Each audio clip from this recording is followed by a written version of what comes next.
नमस्कार दोस्तों। आज भगत सिंह जी को उनके जन्मदिन पर याद करते हुए मैं अपने तरफ से उन्हें प्रणाम करता हूं, अपना श्रद्धांजलि व्यक्त करता हूं और याद दिलाना चाहता हूं उनका नारा जो उन्होंने नारा दिया था, इनकलाब जिंदाबाद। आज भगत सिंह जी के जन्मदिन पर सुबह से हम लोग बहुत उनको याद कर रहे हैं। जगह जगह हमने चर्चा की उनके विषय में। और भगत सिंह जी एक ऐसे हमारे लिए स्वतंत्रता सेनानी रह चुके हैं जिन्हें हम सिर्फ 28 सितंबर को नहीं बल्कि सालों भर याद करते हैं। ये मेरा अपना पर्सनल है। लगभग प्रतिदिन जब भी हम लोग बात करते हैं आज़ादी के सिपाहियों की, तो भगत सिंह की चर्चा सिर्फ 28 सितंबर को नहीं, सिर्फ 23 मार्च को नहीं, बल्कि सालों भर हम उन्हें याद करते हैं। मैं जिस स्कूल में पढ़ाता हूँ वहाँ हमारे ऑफिस में भगत सिंह जी की तस्वीर लगी हुई है। प्रतिदिन सुबह जब मैं पूजा करता हूँ, भगत सिंह जी की तरफ प्रतिदिन मैं प्रणाम करता हूँ, तो कम से कम मेरा और भगत सिंह जी का नाता पूरे 365 दिन का है। मेरे स्कूल में भगत सिंह जी की तस्वीर लगी है ऑफिस में, और जहाँ मैं प्रतिदिन उनकी पूजा करता हूँ और उनके आदर्शों को, उनके कर्मों को याद करता हूँ। मेरा एक और सौभाग्य रहा है भगत सिंह जी के साथ, एक एसोसिएशन, एक संबंध रहा है कि जब मैं मुंबई में 15 साल तक था तो मैंने सिर्फ एक ही फिल्म में काम किया है, शहीद भगत सिंह पर जो फिल्म बनी थी 1931, 23 मार्च 1931। ये फिल्म बॉबी देओल साहब ने भगत सिंह का रोल किया था। तो मैंने एक ही फिल्म में काम किया है एज एन एक्टर, शहीद फिल्म में काम किया है बॉबी देओल साहब के साथ में। इससे मुझे बहुत ज़्यादा विश्वास होता है कि भगत सिंह जी की आत्मा जहाँ कहीं भी है वो मुझसे विशेष प्रेम करते हैं, क्योंकि मैं 15 साल में 1, 2, 3 फिल्म और कर सकता था, लेकिन मैंने एक ही फिल्म किया भगत सिंह जी की। और मेरे ही टाइम में अजय देवगन साहब की भी भगत सिंह फिल्म बन रही थी। और भगत सिंह फिल्म में काम करते हुए उसे मेरे कम से कम 8-10 सीन हैं। उस फिल्म की शूटिंग करते समय मुझे भगत सिंह जी के बारे में बहुत कुछ जानकारी मिलते गई, क्योंकि मेरे सामने ही शूट हो रहा था। मुझे याद आ रहा कि पहले मैं थोड़ी सी अपनी इस फिल्म की बात कर लूँ, शहीद फिल्म की बात कर लूँ। इससे पहले शहीद फिल्म मनोज कुमार साहब ने बनाई थी, मैंने उसको भी देखा है। तो जो अजय देवगन साहब की बनी है उसको भी देखा है। और बॉबी देओल साहब की जो फिल्म है शहीद 1931, 23 मार्च 1931, ये फिल्म तो खैर मैंने खुद ही काम किया है, मैंने कई बार देखा है। उस फिल्म के थ्रू भगत सिंह जी के जीवन को समझने का मौका मिला। और आज मैं अपने इस वीडियो के माध्यम से आप सभी को कहना चाहता हूँ, भगत सिंह, अगर कहना पड़े सन ऑफ इंडिया, भारत का सपूत, भारत का हीरो, भारत का नायक, मात्र 23 साल की ज़िंदगी और उनका नाम अमर हो गया। ओशो ने अपने प्रवचन में कहा है, जिस दिन भगत सिंह को फांसी हुई उसी दिन भारत की जवानी को फांसी लग गई। यानी कि भारत की जवानी को ओशो ने भगत सिंह की जवानी से, उनके जीवन से जोड़ा है। ओशो ने बहुत ही प्रशंसा में कहा है, जिस दिन भगत सिंह को फांसी लगी उसी दिन भारत की जवानी को ही फांसी लगी। भगत सिंह जी के साथ मेरा जो निजी प्रेम रहा है, हर साल 28 सितंबर को और 23 मार्च को, हर साल मुझे कुछ न कुछ उनको बहुत विशेष रूप से अनुभूति होते रहती है। तो पहली बात की ऐतिहासिक रूप से मैं सिर्फ 2 बात कहना चाहूँगा कि उनका जन्म 28 सितंबर 1907 को हुआ था।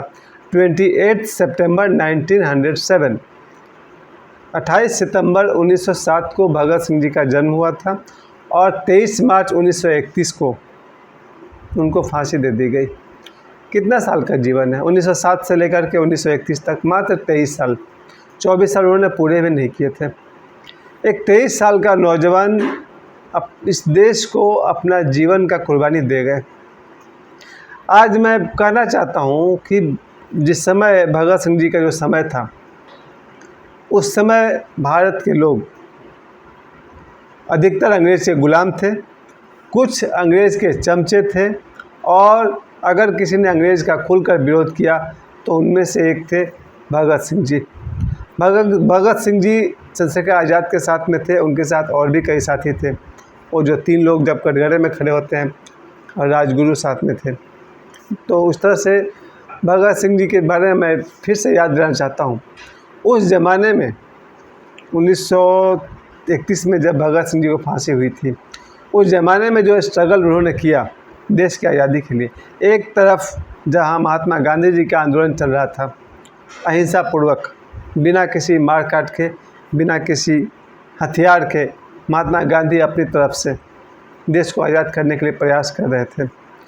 दूसरी तरफ भगत सिंह, सुभाष चंद्र बोस, चंद्रशेखर आज़ाद, बटुकेश्वर दत्त, राजगुरु, ये सब लोग का एक गर्म दल अपने तरीक़ा से देश की आज़ादी के लिए लड़ रहा था। भगत सिंह जी का जो मार्ग था वो भी हिंसा का मार्ग नहीं था एक्चुअली, लेकिन कहीं ना कहीं भगत सिंह को इंटरेस्ट था भारत के नौजवानों को प्रेरित करने का, उनको जगाने का। देखा जाए तो साफ साफ भगत सिंह जी ने कोई बहुत ज़्यादा अंग्रेज़ों की हत्या नहीं की है। एक जो उनके बारे में जो कहा जाता है कि असेंबली हॉल में उन्होंने बॉम्ब फेंका था, जब वो सीन मैं उस फिल्म के लिए कर रहा था, इसके लिए हम लोग चांदीवली स्टूडियो में, मेरा मैक्सिमम सीन, क्योंकि हम लोग का सेट लगा था चांदीवली स्टूडियो में जो अंधेरी के पास है, अंधेरी ईस्ट में है। भगत सिंह के फिल्म के दौरान मैं देख रहा था जब हम लोग साइमन कमीशन का सीन कर रहे थे, मुझे सौभाग्य मिला कि इस फिल्म में मैं बॉबी देओल साहब के साथ कंधे से कंधा मिला करके मैंने रोल किया था। तो एक सीन आता है जहाँ साइमन कमीशन 1927 में 1927 में भारत आते हैं और साइमन कमीशन वो देखने आए थे कि भारत में अंग्रेज़ों का शासन ठीक से चल रहा है कि नहीं। उस समय वहाँ पर मौजूद थे लाला लाजपत राय साहब, जो रोल राजा बुंदेला साहब ने किया था। मैंने अपने करियर की शुरुआत ही किया था राजा बुंदेला साहब के सीरियल ये शादी नहीं हो सकती से। जब मैंने अपना फिल्म करियर शुरू किया तो मेरा पहला सीरियल था 1996 में ये शादी नहीं हो सकती, जिसके प्रोड्यूसर थे राजा बुंदेला, सतीश कौशिक, और मेरे साथ में को स्टार सुधीर पांडे साहब थे। खैर, उनके साथ जब मैं ये साइमन कमीशन का सीन हम लोग कर रहे थे तो लाला लाजपत राय की भूमिका में थे राजा बुंदेला साहब। और साइमन कमीशन के समय में 1927 में जब साइमन कमीशन आया तब उनका विरोध करने के लिए वहाँ पर लाला लाजपत राय थे, भगत सिंह जी थे। वहाँ पर देखा गया है कि लाला लाजपत राय जी के ऊपर लाठी से वार किया था अंग्रेज़ों ने, जिससे उनका सिर पर इतना चोट लगा कि कुछ दिनों बाद उनकी मृत्यु हो गई थी। भगत सिंह ने उसी समय यह तय कर लिया था कि अंग्रेज़ों को इस देश से निकाल कर रहेंगे। भगत सिंह जी का साथ दिया है चंद्रशेखर आज़ाद साहब ने, उनके साथ ही राजगुरु, बटुकेश्वर दत्त। इन तीनों को जब कटघरे में खड़ा किया जाता है और वहाँ वे लोग इनकलाब जिंदाबाद का नारा लगाते हैं, वहाँ ये बात उठती है कि असेंबली हॉल में बॉम्ब फेंकने के बाद भगत सिंह जी वहाँ से भागे नहीं थे, बल्कि उन्होंने अपने आप को अरेस्ट करवाया। वो चाहते तो बम वो अंग्रेज़ों के ऊपर भी फेंक सकते थे, लेकिन उनका ये इरादा नहीं था कि अंग्रेज़ों की हत्या कर दी जाए। हालांकि अंग्रेज़ों का एंगल कुछ और है। जब उन लोगों ने जालियांवाला बाग में, जब भारत में जालियांवाला बाग अमृतसर में जब मीटिंग चल रही थी, तो उन लोगों ने सैकड़ों हज़ारों भारतीयों के ऊपर में गोली चलवाया था, जिससे सैकड़ों हज़ारों लोग मारे गए थे। जालियांवाला बाग में अमृतसर की बात है, जहाँ पर जालियांवाला बाग में जब अंग्रेज़ों ने गोली चलवाई थी चारों तरफ से, उन्होंने निर्मम हत्या की थी, लेकिन भगत सिंह ने असेंबली हॉल में अंग्रेज़ों के ऊपर बम नहीं फेंका था। एक बीच में खाली जगह था, वहाँ बम फेंका था। ज़रा सोचिए कितना अंतर है। एक तरफ अंग्रेज़ हैं जो हज़ारों भारतीयों, निर्दोष भारतीयों पर गोली चलवाई, मार डाला, और दूसरी तरफ भगत सिंह है जो एक भी अंग्रेज़ को प्रत्यक्ष रूप से तो नहीं मारे।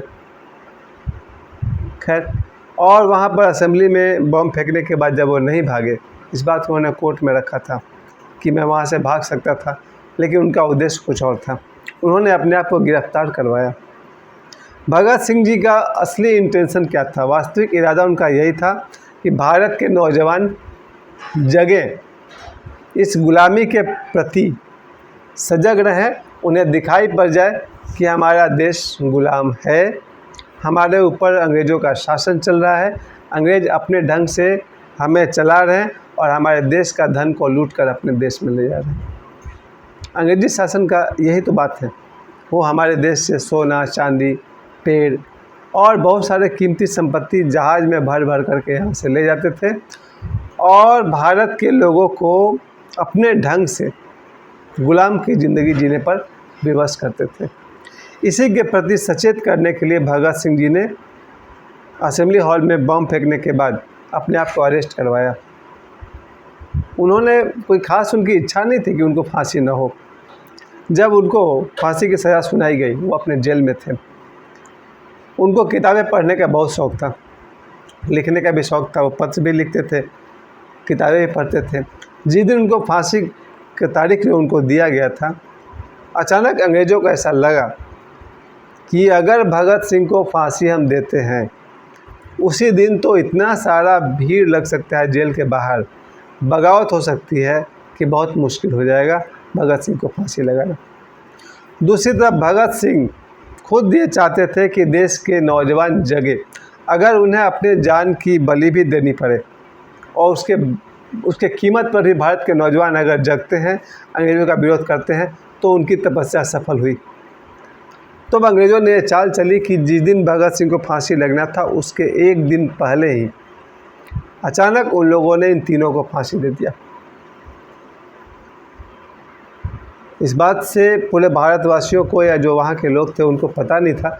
उन लोगों ने सोचा कि भाई 23 मार्च को फांसी लगने वाली है, नहीं 23 मार्च नहीं, अगला दिन फांसी लगने वाली है। और अंग्रेज़ों ने एक दिन पहले फांसी दे दिया, 23 मार्च को शाम को, या ऐसा कोई वक्त था, शाम का ही समय था। जिस समय वहाँ पर सिपाही गया भगत सिंह के पास ये बताने के लिए कि चलिए आपको फांसी लगने वाली है, उस समय भगत सिंह कोई किताब पढ़ रहे थे। कहा जाता है, ये बात पूरी तरह मुझे भी नहीं पता, कहा जाता है कि जब उन्हें फांसी के लिए जाने लगा तो उनसे पूछा गया था तुम्हारी कोई अंतिम इच्छा, तो उन्होंने कहा था मैं ये किताब पूरी कर लूँ, जो किताब वो पढ़ रहे थे। मुझे नहीं मालूम इस बात में सच्चाई है नहीं, लेकिन एक बात दिखाई पड़ता है, अंग्रेज़ों ने कहा नहीं चलो फिर। इसका मतलब कि उन्हें कोई सगे संबंधियों का ऐसा मोह नहीं था। प्रेम अलग सी होता है, सभी को अपने माता पिता से प्रेम होता है, भारत माता से प्रेम होता है, लेकिन ऐसा नहीं था कि उन्हें फांसी लग रही है तो वो घबरा रहे हैं कि रो रहे हैं कि सिर पटक रहे हैं। भगत सिंह वैसे आदमी नहीं थे। भगत सिंह के चेहरे पर न कोई भय था, न कोई अपने परिवार के लिए मोह था।